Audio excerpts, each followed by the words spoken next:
En vrai, Mugetsu, c'était quand même un Deus Ex Machina.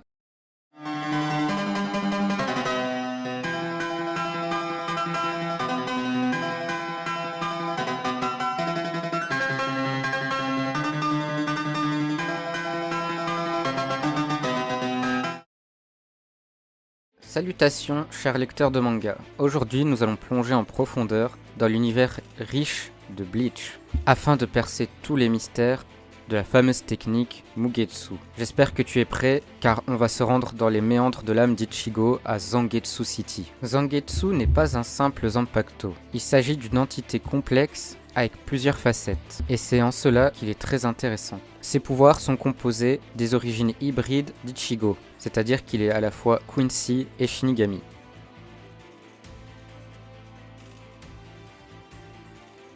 Pour expliquer la technique Mugetsu, il est nécessaire de comprendre d'abord le pouvoir d'Ichigo et surtout qui est Zangetsu exactement. Car c'est dans ce secret que réside la véritable origine de Mugetsu selon moi. Zangetsu n'est pas un simple Zanpakuto, il s'agit d'une entité complexe à double visage, ce qui d'ailleurs le rend très fascinant. Ces deux entités proviennent des origines hybrides d'Ichigo en tant que Quincy et Shinigami, et aussi Fullbringer, Hollow, etc. Tout d'abord, examinons la première facette de Zangetsu. Afin que cette vidéo soit plus compréhensible, nous allons le surnommer Zangetsu Iwatch. Zangetsu Iwatch représente les pouvoirs Quincy d'Ichigo. Mais ce qui est remarquable, c'est qu'il est en réalité un fragment d'Iwatch lui-même, le puissant roi des Quincy.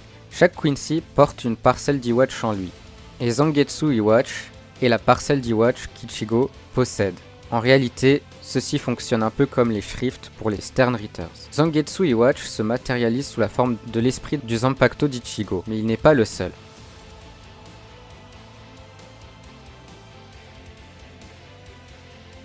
Ensuite, parlons de la deuxième entité, White, qui incarne le pouvoir de Hollow d'Ichigo. Son origine remonte à la jeunesse de Masaki, car Masaki, la mère d'Ichigo, s'est fait attaquer par un Hollow qui était le fruit d'une expérience d'Aizen. Ce pouvoir de Hollow s'est mêlé au pouvoir de Quincy de Masaki qu'elle a elle-même transmis à Ichigo. C'est pour cette raison que les pouvoirs de Hollow d'Ichigo sont liés à ses pouvoirs de Quincy. Donc lorsque nous évoquerons les pouvoirs de Quincy d'Ichigo, nous parlerons de Zangetsu Iwatch. Lorsque nous parlerons de ses pouvoirs de Hollow, nous parlerons de White. Et lorsque nous aborderons les deux en symbiose, il s'agira de White Zangetsu. Ces deux pouvoirs parviennent à fusionner, créant une entité unique combinant les pouvoirs de Shinigami d'Ichigo, de Quincy et de Hollow. On peut être sûr à 100% qu'il s'agit bien des pouvoirs de Quincy d'Ichigo, car lorsqu'Iwatch reprend les pouvoirs de Quincy à Ichigo dans le tome 74, on peut voir la tête de Masaki, et en dessous, on voit bel et bien Zangetsu Iwatch et White disparaître. Et on voit le visage de Masaki symbolisant la perte des pouvoirs de Quincy d'Ichigo. Cette scène marque un tournant crucial dans l'histoire. Un autre moyen de confirmer que les pouvoirs de Quincy d'Ichigo sont liés à sa mère sont la symbolique de la pluie, qui est un élément essentiel dans cette histoire. Zangetsu déteste la pluie car elle tombe constamment dans le monde intérieur d'Ichigo, lorsque ce dernier sombre dans le désespoir. Pour Ichigo et Zangetsu Iwatch, cette pluie rappelle le jour tragique de la mort de Masaki. Zangetsu Iwatch avoue son aversion pour la pluie, probablement en raison de sa culpabilité qu'il ressent car il incarne une partie d'Iwatch lui-même, lequel est lié à la mort de Masaki par Lochvale, une sélection cruelle d'Iwatch pour retrouver ses pouvoirs. Ainsi, Zangetsu est bien plus qu'une simple arme, c'est une entité empreinte de complexité, de culpabilité et de protection envers Ichigo. Cette dualité entre puissance et responsabilité est au cœur de leur lien.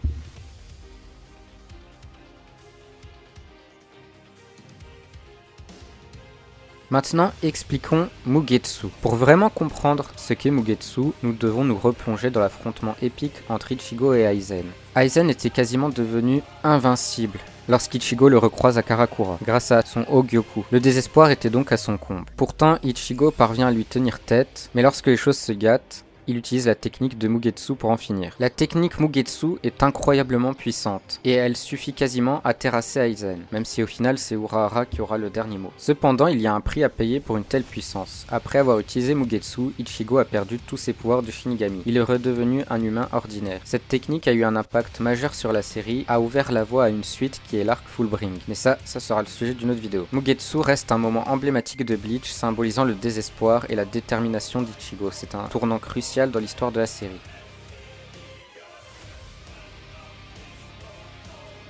Maintenant, commençons à théoriser.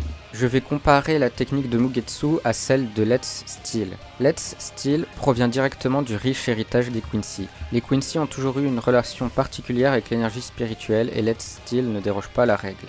Il s'agit de leur dernier atout dans une situation désespérée. Grâce à cette technique, un Quincy peut non seulement augmenter sa puissance à un niveau assez impressionnant, mais également améliorer sa vitesse et même apparemment détruire un Bankai en un seul coup. Même si on apprendra plus tard, dans le cas de Ichida contre Mayuri Kurotsuishi, que Mayuri a fabriqué son Bankai lui-même. Cependant, Let's Steel comporte les mêmes risques que Mugetsu. Il existe un revers de la médaille. L'usage de Let's Steel est une sorte de marché en termes de puissance. Les Quincy, pour l'utiliser, doivent puiser dans toute leur énergie spirituelle en intégralité. Et on finit donc par perdre ses pouvoirs après l'utilisation de cette technique, exactement comme Mugetsu.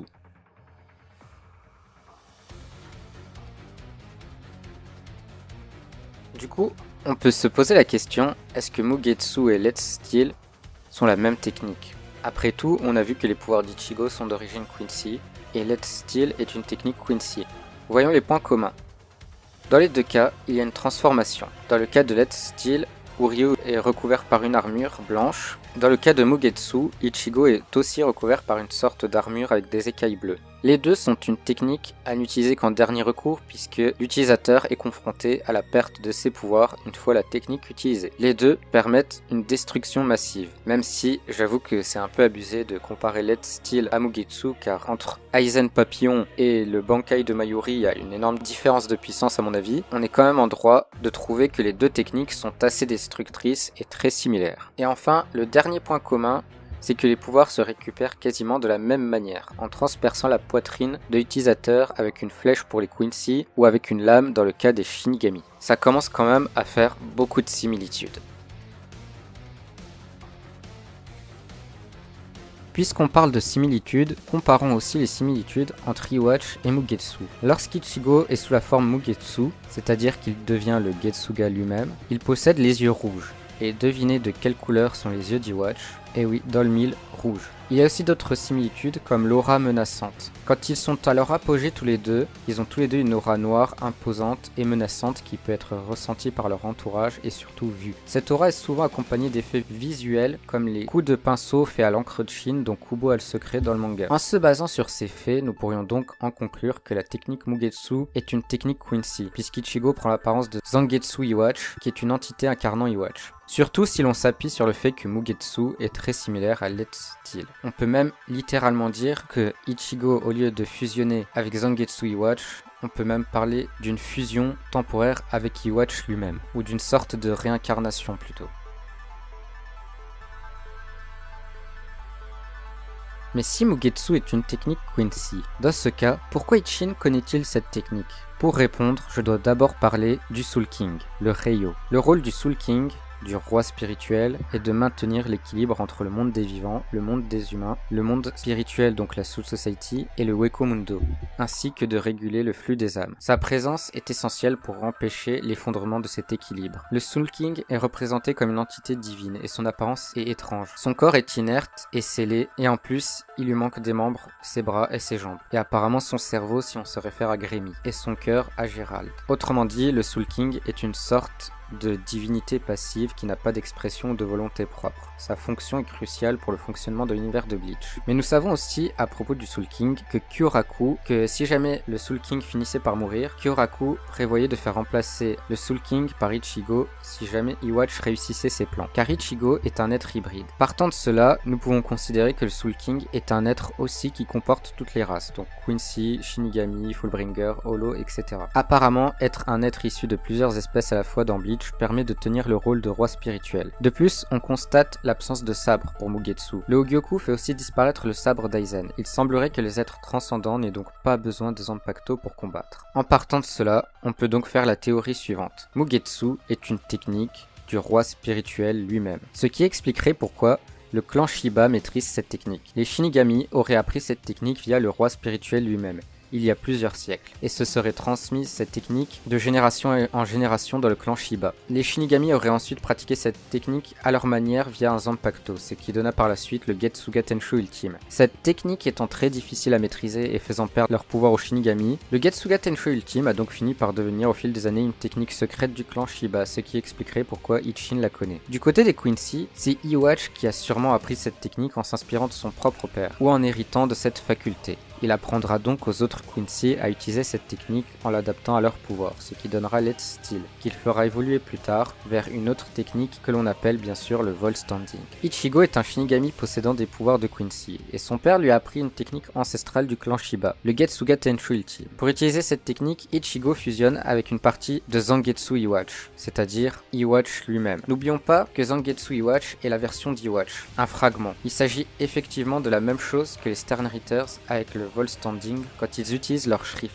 Ce qui ferait donc de Mugetsu, la technique d'Ichigo, un mélange entre le Getsuga Tensho ultime du clan Shiba et Let's Steel des Quincy. Le Getsuga Tensho ultime et Let's Steel étant des techniques inspirées tous les deux de la technique du roi spirituel, alors dans ce cas Mugetsu est une technique du roi spirituel. J'insiste bien sur le terme imitation car le roi spirituel devait probablement utiliser Mugetsu sans perdre ses pouvoirs, ou en tout cas d'une manière un peu différente, qui sait. Voilà, je sais que ça a l'air d'être une technique un peu farfelue, mais franchement j'ai essayé au maximum d'argumenter et d'apporter des éléments logiques pour soutenir cette théorie, donc j'espère que tu penseras toi aussi qu'elle est crédible. N'hésite pas aussi à me dire s'il y a des éléments que je n'ai pas pris en compte pour appuyer cette théorie, ou alors si tu n'es pas du tout d'accord, dis-moi juste au moins pourquoi dans les commentaires, parce que franchement je ne suis pas partisan de prendre les théories au sérieux, mais là j'avoue quand même que celle-ci m'a l'air assez crédible. Enfin bref, tu l'auras compris, on arrive à la fin de cette vidéo, donc évidemment abonne-toi, mets la cloche, si toi aussi tu ne veux pas perdre tes pouvoirs comme avec la technique Mugetsu. Salut!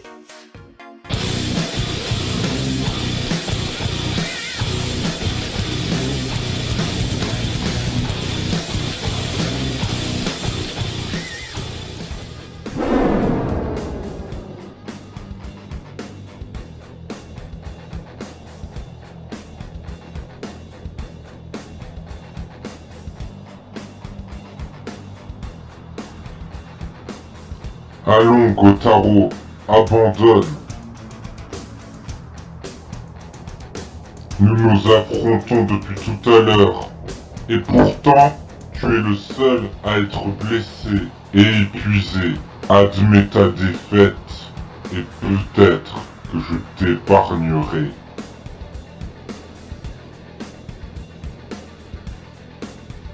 Ce combat est encore loin d'être terminé. Je vois, il semblerait que tu t'obstines dans ta bêtise. Dans ce cas, il ne me reste plus qu'à t'achever. Les amis, j'ai besoin de votre aide. Abonnez-vous, likez et commentez les vidéos pour me donner de la force. Grâce à votre aide, ensemble, on arrivera à vaincre l'algorithme YouTube.